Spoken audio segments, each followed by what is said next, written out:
अस्सलाम वालेकुम स्टूडेंट। जैसा कि आपको पता है कि काउंटिंग टेक्निक्स हमारा टॉपिक चल रहा है और जिसमें हमने 2 और 3 सेट के लिए इसका इंक्लूजन एक्सक्लूजन प्रिंसिपल किया था। और A1 union A2 is equal to A1 plus A2 minus A1 intersection A2, या इसको हम A यूनियन B भी कह सकते हैं, A plus B minus A intersection B। और ये A1 मॉड का मतलब क्या होता है? Number of element in A। इसकी जगह आप एन ए भी लिख सकते हैं। एन ए का मतलब भी होता है number of element N A. अगर मॉड मैग्नीट्यूड की फॉर्म में लिखना चाहते हैं तो फिर नंबर ऑफ एलिमेंट A1 का मतलब A1 मॉड। इस तरह number of elements in A2 mod.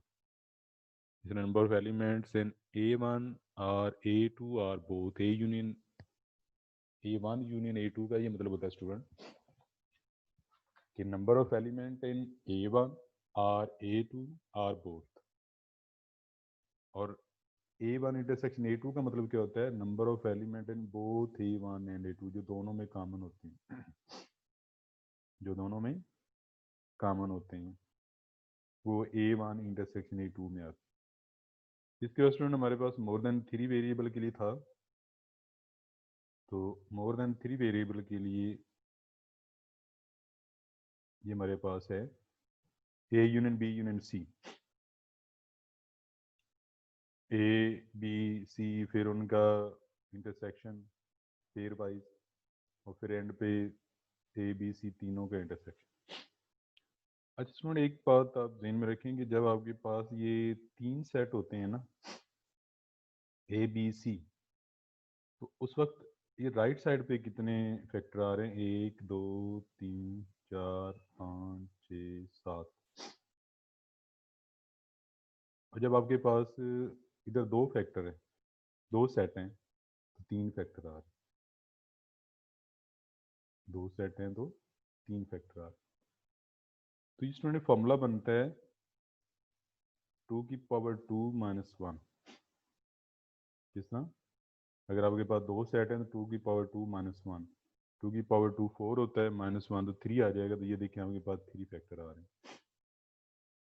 यहाँ पे चेक कर लें, 3 सेट हैं तो 2 की पावर 3 8 माइनस 1, तो जब 8 में से 1 माइनस करें तो 7,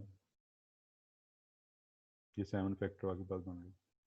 अच्छा इसी तरह अगर आपके पास 4 सेट हों तो 2 की पावर 4 16 और माइनस 1 15, तो 15 राइट साइड पे जो है ना ये फैक्टर है। अच्छा उसके बाद स्टूडेंट ये एक फॉर्मूला यूज होता है, A complement intersection B is equal to B minus A intersection. फिर यहाँ पे ए इंटरसेक्शन बी कंप्लीमेंट है तो ये होता है ए माइनस ए इंटरसेक्शन बी, यानी जिस पे कंप्लीमेंट नहीं आ रहा वो हम यहाँ पे लिखते हैं और फिर दोनों का इंटरसेक्शन। इस तरह यहाँ पे ए पे कंप्लीमेंट नहीं आ रहा तो ए यहाँ पे लिखा और फिर दोनों का ए और बी का इंटरसेक्शन। तो ये देखें स्टूडेंट, इसकी वेन डायग्राम बनाई मैंने। क्या आपके पास 2 सेट हैं, ए और बी। ये आपके पास ए वाला पोर्शन है, टच हो गया। ये आपके पास ए का पोर्शन है, ये आपके पास बी का पोर्शन है, और ये दोनों में कॉमन है। ये पोर्शन क्या है? ए और बी में दोनों में कॉमन।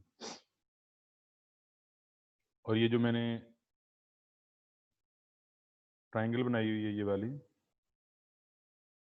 वाली ट्राइंगल जो है वो, ये वाली रेक्टेंगुलर शेप, ये यूनिवर्सल सेट को ज़ाहिर करते हैं। वेन डायग्राम यही होती है ना कि यूनिवर्सल सेट को रेक्टेंगल के साथ और उसके सर्कल को, उसके सेट को सर्कल के साथ ज़ाहिर करें तो वो वेन डायग्राम होती है। तो स्टूडेंट ये यूनिवर्सल सेट को ज़ाहिर करती है। ये आपके पास सेट हैं तो ये कॉमन आपको पता लग रहा है।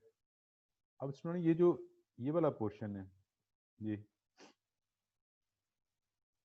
ये इस बॉर्डर से हट के इधर वाला सारा, ये वाला। इस पोर्शन में बी नहीं आ रहा, देखो ना बी यहाँ से कट कर रहा है, तो इस पोर्शन में बी नहीं आ रहा। तो स्टूडेंट बी नहीं आ रहा, तो फिर ये वाला पोर्शन क्या बनेगा? इस पोर्शन में बी नहीं है, तो इसको हम लिखते हैं ए इंटरसेक्शन बी कम्प्लीमेंट। इसको क्या लिखते हैं? A intersection B complement. और ये वाला जो पोर्शन है इसमें ए नहीं आ रहा, जो नहीं आ रहा उसको कम्प्लीमेंट से डिनोट कर देते हैं। तो स्टूडेंट ये आ जाएगा ए कम्प्लीमेंट इंटरसेक्शन बी, क्योंकि इस पोर्शन में ए नहीं आ रहा और इस पोर्शन में बी नहीं आ रहा, और ये दोनों में कॉमन है, जिसको आपने ए इंटरसेक्शन बी से डिनोट किया। उम्मीद है कि आपको अब इसकी स्टूडेंट वेन डायग्राम की समझ आ गई होगी। और अगर आप इसको न्यूमेरिकली करना चाहें तो यहाँ पे मैं अलग लिख देता हूँ। आप लोग ये एक यूनिवर्सल सेट लीजिएगा,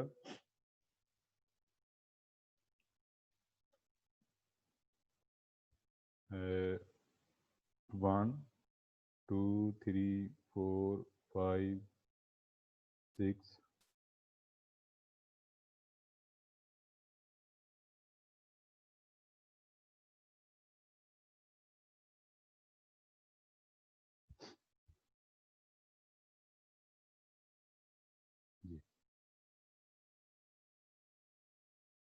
और एक सेट आप ए लें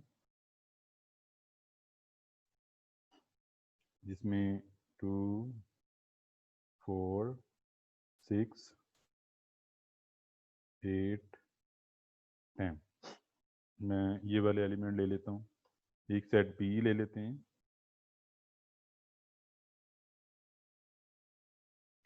जिसमें one three five seven nine ले रहा हूँ। स्टूडेंट इसमें अगर आप, इसमें कॉमन भी होना चाहिए, तो टू यहाँ पे कॉमन आ रहा है, तो स्टूडेंट इसका ए इंटरसेक्शन बी क्या होगा?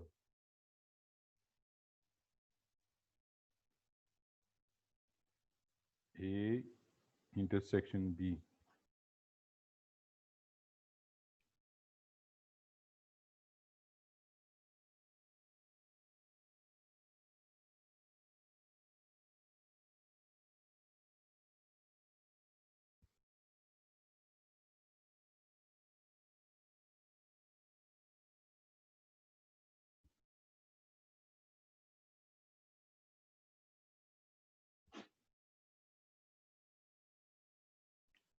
स्टूडेंट ये आपके पास ए इंटरसेक्शन बी आ गया, और इसमें जो एलिमेंट आएंगे वो सिर्फ टू कॉमन आ रहा है। इसमें आपके पास टू कॉमन आ रहा है। उसके बाद स्टूडेंट आपने ए कम्प्लीमेंट निकालना है, ए कम्प्लीमेंट। तो ए कम्प्लीमेंट लिख लेते हैं हम।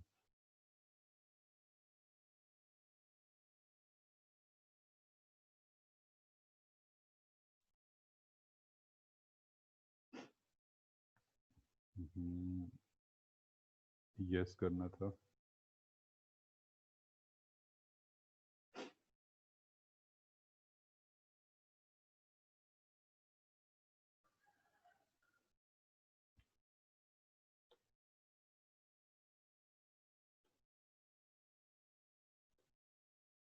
स्टूडेंट ये आपके पास ए कम्प्लीमेंट आ गया,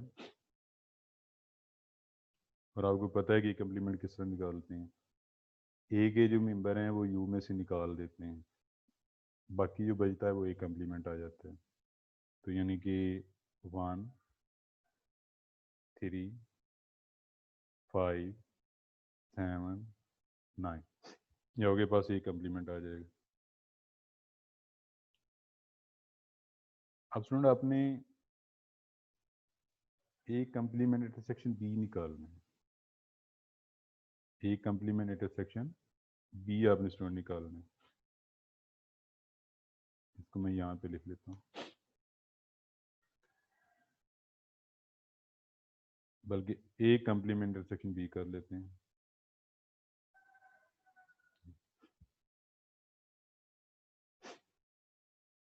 ये स्टूडेंट आपने निकालने हैं, तो हाँ जी, ये ए कंप्लीमेंट है, ये बी है, ये देखें, ये बी है, ये कंप्लीमेंट है। तो दोनों में स्टूडेंट कॉमन क्या आ रहा है?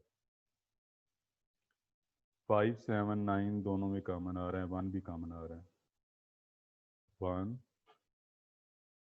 5, 7, 9 ये आपके पास ए कंप्लीमेंट और बी में कॉमन आ रहा है।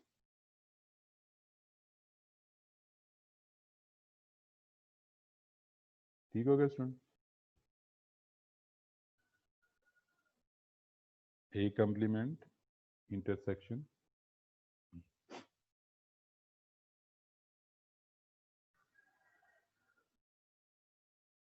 One, 3, 5, 7, 9।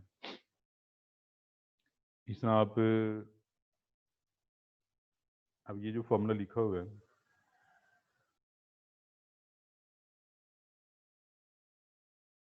A complement intersection B is equal to B minus A intersection B, B minus A intersection B. तो स्टूडेंट यहाँ पे अगर आप निकालना चाहते हैं B minus A intersection B, तो बी आपके पास क्या आ रहा है? ये आ रहा है 1, 2, 3, 5, 7, और इंटरसेक्शन क्या आ रहा है आपके पास? 2 आ रहा है।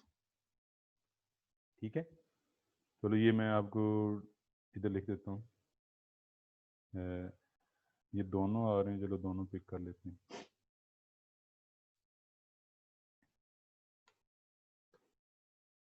ये स्टूडेंट अब आपके पास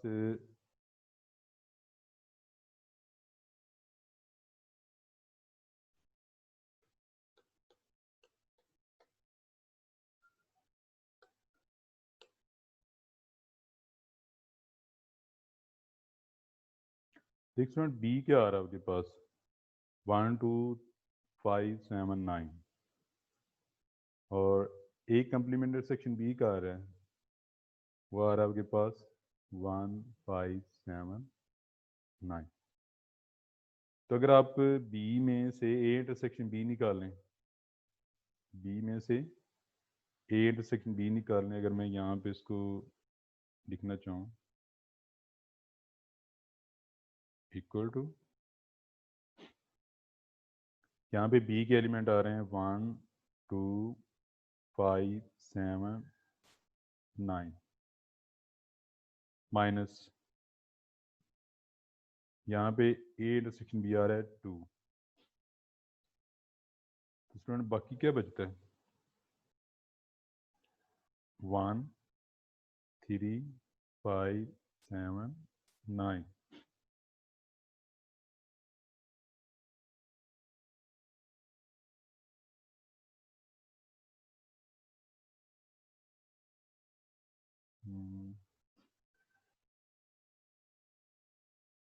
सॉरी 3 नहीं है यहाँ पे,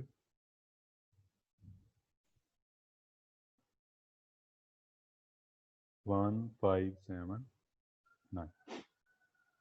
तो स्टूडेंट ये जो आपके पास है, ये आपके पास क्या है? ए कंप्लीमेंट इंटरसेक्शन बी है जो 1, 5, 7, 9 निकाल रहा है। तो ये हमने तो सेट के जरिए निकाल लिया ना, ये हमने सेट को यूज़ करते निकाला हुआ है, और ये हमने फार्मूला यूज़ करते निकाला हुआ है ए कंप्लीमेंट इंटरसेक्शन बी, और स्टूडेंट दोनों का जवाब सेम ही आ रहा है। तो ये हमने वैन डायग्राम से इसको प्रूफ किया है। तो अगर आप सेट की फॉर्म में करना चाहें तो फिर भी वही चीज़ आ जाती है, और अगर आप ये फार्मूला यूज़ करना चाहें तो स्टूडेंट फिर भी वही चीज़ आ जाती है। और उसके बाद आपको पता है कि जो ए जो है ये किससे बनता है? ये इंटरसेक्शन बी वाला पोर्शन और ये वाला पोर्शन दोनों इकट्ठा करें तो ये बनता है। इन दोनों को इकट्ठा करें तो ए बनता है। इस तरह यहाँ पे आ जाए स्टूडेंट, ये दोनों पोर्शन एक इंटरसेक्शन बी और ये एक आपके पास ए कंप्लीमेंट इंटरसेक्शन बी, दोनों को इकट्ठा करें तो बी बनता है। और अगर आप इसको चेक भी करना चाहते हैं तो आपने क्या करना है, ये स्टूडेंट आपके पास इंटरसेक्शन बी है और ये आपके पास ए कंप्लीमेंट इंटरसेक्शन बी है। अगर दोनों को इकट्ठा करें, इकट्ठा यूनियन की सेंस में होता है, अगर इन दोनों को यूनियन है तो आपके पास क्या आ जाएगा, आपके पास वही बी की वैल्यू आ जाएगी 1 2 5 7 9, यानी कि बी आप किसके बराबर होगा, A intersection B union A complement intersection B, दोनों को इकट्ठा करेंगे तो आपके पास बी की वैल्यू आ जाएगी। तो ये एक स्टूडेंट ने पूछा था ये किस तरह आ जाता है, तो ये मैंने आपको थोड़ा सा इसका एक्सप्लेन कर दिया है। उसके अलावा अगर आप इसको बी को लिखें, इन दोनों का यूनियन, इन बी को लिखें दोनों का यूनियन, तो जब स्टूडेंट मैग्नीट्यूड लेते हैं तो हमारे पास क्या, बल्कि ये नीचे लिखा हुआ भी है स्टूडेंट कि B is equal to A intersection B union A complement intersection B. जब मैग्नीट्यूड अप्लाई करते हैं तो N B is equal to N A intersection B plus N A complement intersection B. तो हम इसको ए इंटरसेक्शन बी को इसमें से माइनस कर देते हैं तो ये आ जाता है N A complement intersection B is equal to N B minus N A intersection, वो मॉड की बजाय यहाँ पे स्टूडेंट एन लिखा हुआ है। ये मैंने इस क्वेश्चन के लिए किया हुआ है। उम्मीद है आपको समझ लग रही होगी कि ये दोनों को मिलाने से ए बनता है, इसलिए मैंने इसको यूनिट की फॉर्म में लिखा हुआ है। इन दोनों को मिलाने से बी बनता है, इसलिए मैंने इसको यूनिट की फॉर्म में लिखा हुआ है। तो ये वो फॉर्मूला है जो आगे यूज भी हो रहा था। अच्छा स्टूडेंट, क्या आप वैन डायग्राम के जरिए कोई अगर क्वेश्चन सॉल्व करना चाहें तो कर सकते हैं? किस तरह का क्वेश्चन अभी मैं आपको दिखा देता हूँ, ये मैं ख़त्म कर रहा हूँ। ये आपको याद होगा कि हमने कुछ ये क्वेश्चन किए थे। ये पहला क्वेश्चन है जिसमें 350 टोटल एप्लीकेंट्स हैं, यानी आपके पास यूनिवर्सल सेट 350, जिसमें 220 जो है वो कंप्यूटर एप्लीकेंट्स हैं और 147 जो है वो बिजनेस में और 51 जो है वो दोनों में। तो टोटल 350 है स्टूडेंट। 350 यूनिवर्सल सेट की फॉर्म में आ जाएंगे यहाँ पे।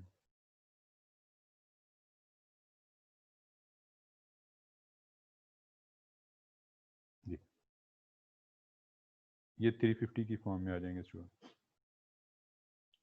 अब जो आगे पास ए है जो कंप्यूटर को करते हैं स्टूडेंट, वो आपके पास क्या होंगे, मैं इसको ना यहाँ पे लिख देता हूँ स्टूडेंट। ए आपके पास कंप्यूटर वाले कितने स्टूडेंट हैं एप्लीकेंट, वो हैं 220 और बिजनेस वाले 147। ये 220 और बिजनेस वाले 147, और स्टूडेंट जो कॉमन आ रहा है इनमें ए इंटरसेक्शन बी जो आ रहा है, ए इंटरसेक्शन बी,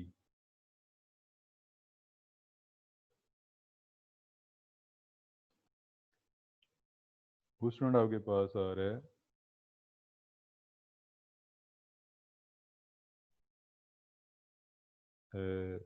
51।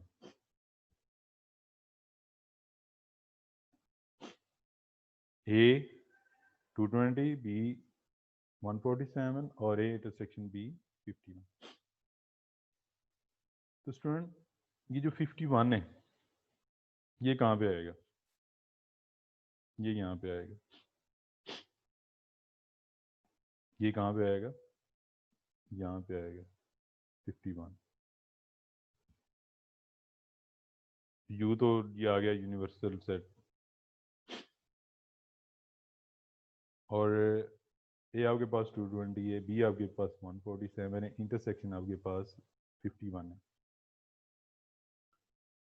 सो मुझे ये बताएं कि ये कितना होगा।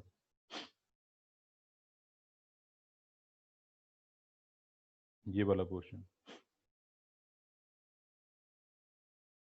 ये वाला स्टूडेंट, आपको पता है कि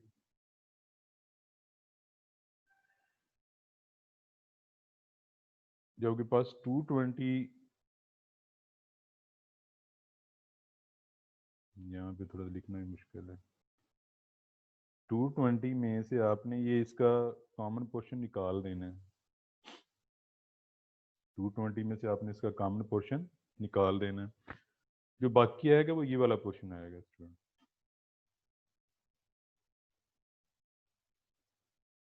और अगर आपने इसको लिखना है तो स्टूडेंट आपके पास बी कितना है। बी आपके पास 147 है और इसमें से आपने 51 आपने माइनस कर देना है।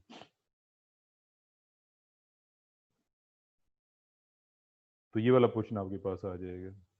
ये जरा इसको अंडरस्टैंड करने की कोशिश करें। मैं इसको वेन डायग्राम की जरिए लिख रहा हूँ। यहाँ पे कॉमन में साफ ज़ाहिर है आपके पास 51 आएगा, यूनिवर्सल सेट में आपके पास 350 आएगा, तो ए आपके पास 20 है, तो ए ये सारे का सारा है, ये वाला, ये 220 है। ये इतना पोर्शन 220 नहीं है, ये आपको पता भी है, इसमें से ये कॉमन निकल रहा है। तो ये देखो मैंने इसमें से कॉमन निकाला हुआ है, तभी आपके पास यहाँ पे वैल्यू आ जाएगी। फिर स्टूडेंट बी आपके पास ये सारे का सारा 147, ये आपके पास सारे का सारा 147, लेकिन हमें तो ये पोर्शन चाहिए ना, ये वाला पोर्शन, ये वाला। इसमें से हमने क्या करना है, बी में से हमने कॉमन पोर्शन निकाल देना है। देखो मैंने बी से कॉमन पोर्शन निकाला हुआ है, तो ये आपके पास क्या आ जाता है, ए कंप्लीमेंट इंटरसेक्शन बी आ जाता है। ए कंप्लीमेंट इंटरसेक्शन आपके पास बी आ जाता है। तो स्टूडेंट अब कॉमन का आपको पता लग गया, इस पोर्शन का आपको पता लग गया, स्टूडेंट इस पोर्शन का पता लग गया। स्टूडेंट यूनियन में क्या होगा, अगर यहाँ मैं यूनियन की बात करना चाहूँ, ए यूनियन बी यहाँ पे क्या होगा। तो स्टूडेंट ए यूनियन बी में ये वाला पोर्शन, ये वाला पोर्शन और ये वाला पोर्शन, तीनों पोर्शन इकट्ठे करें तो ए यूनियन बी बनता है। तीनों पोर्शन अगर हम इकट्ठे करें तो ए यूनियन बी बनता है। और ए यूनियन बी आपको पता ही है ना कि सारे का सारा एरिया कॉमन में ए इंटरसेक्शन बी और सारे के सारे में ए यूनियन बी, तीनों पोर्शन इकट्ठे करें तो ए यूनियन बी बनता है। अब आपने ये वाला पोर्शन ये निकाला है 220 माइनस 51 करके यहाँ पे स्टूडेंट, और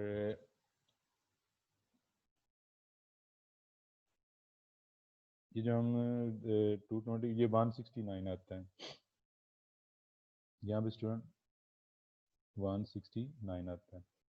अब वो दिखने में प्रॉब्लम हो रहा है, हाँ, और ये भी डिस्टर्ब करेगा।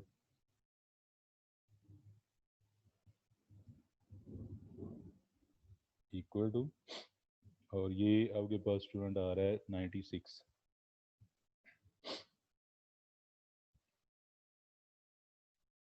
तो ये 96 आ रहा है।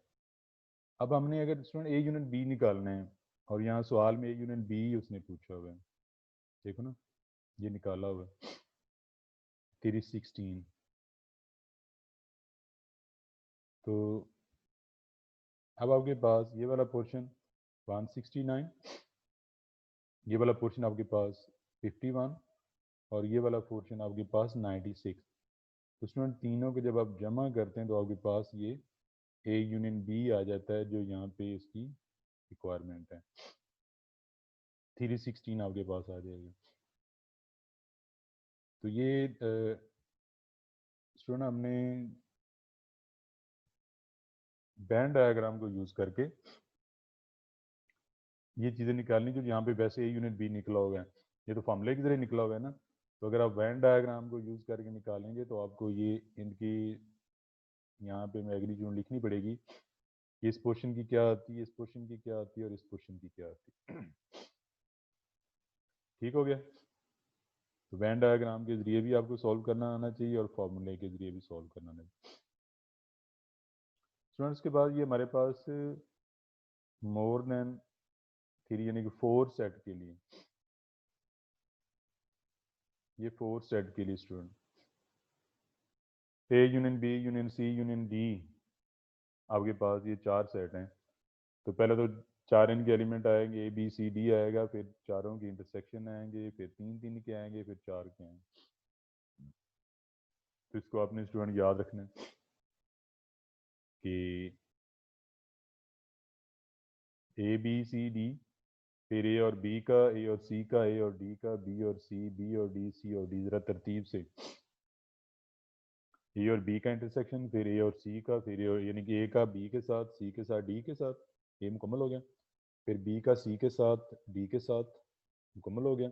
एंड पे सी बचा, सी का अपने डी के साथ इंटरसेक्शन ले लेना। ठीक हो गया स्टूडेंट।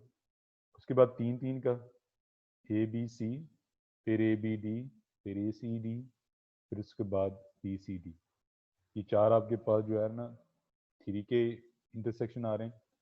और एंड पे स्टूडेंट आपके पास आ रहा है ए बी सी डी, जो चारों में कॉमन इंटरसेक्शन, यही मतलब होता है ना। ए इंटरसेक्शन बी का मतलब ए और बी में जो कॉमन है, और ए इंटरसेक्शन सी का मतलब है जो ए और सी में कॉमन है, तो ए इंटरसेक्शन डी का मतलब जो ए डी में कॉमन है। तो ए बी सी का मतलब है जो ए बी सी में कॉमन है, और एंड पे आपके पास आ रहा है ए बी सी डी, जो चारों में कॉमन। तो ये स्टूडेंट 4 सेट के लिए है ला। और ये नीचे आपको ज़रा एक नज़र आ रहा होगा पिजन होल प्रिंसिपल। ये स्टूडेंट हमारा इसके बाद अगला टॉपिक होगा कि यहाँ पे मैंने लिखा था, तो ये आपके सामने ये नज़र भी आ गया। चलो इतना आपको थोड़ा सा वैसे ही एक्सप्लेन कर देता हूँ। वैसे तो हमारा टॉपिक वहाँ तक है, लेकिन ये हो सकता है कि कल हम शुरू करें। थोड़ा सा आपको मैं एक्सप्लेन करता हूँ पिजन होल प्रिंसिपल होता क्या है। The pigeonhole principle states that if there are more pigeon than pigeonhole, यानी कि पिजन होल से ज़्यादा आपके पास पिजन है।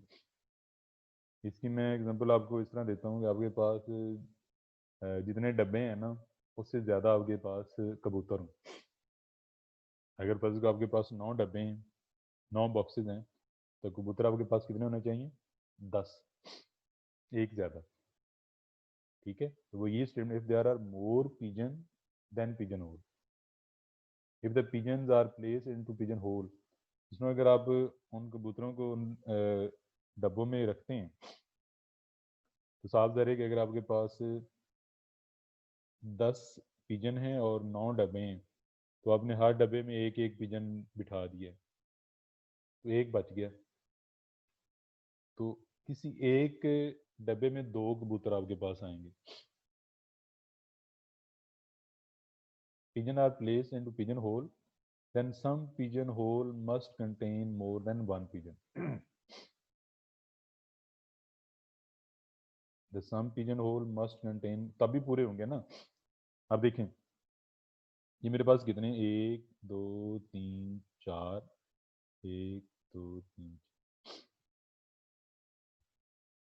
1 2 3 स्टूडेंट ये आपके पास खाने आ रहे हैं, 3 ये आ रहे हैं, 3 ये आ रहे हैं, और 3 ये आ रहे हैं, और ये 12 है। 12 आपके पास जो है वो बॉक्सेस हैं।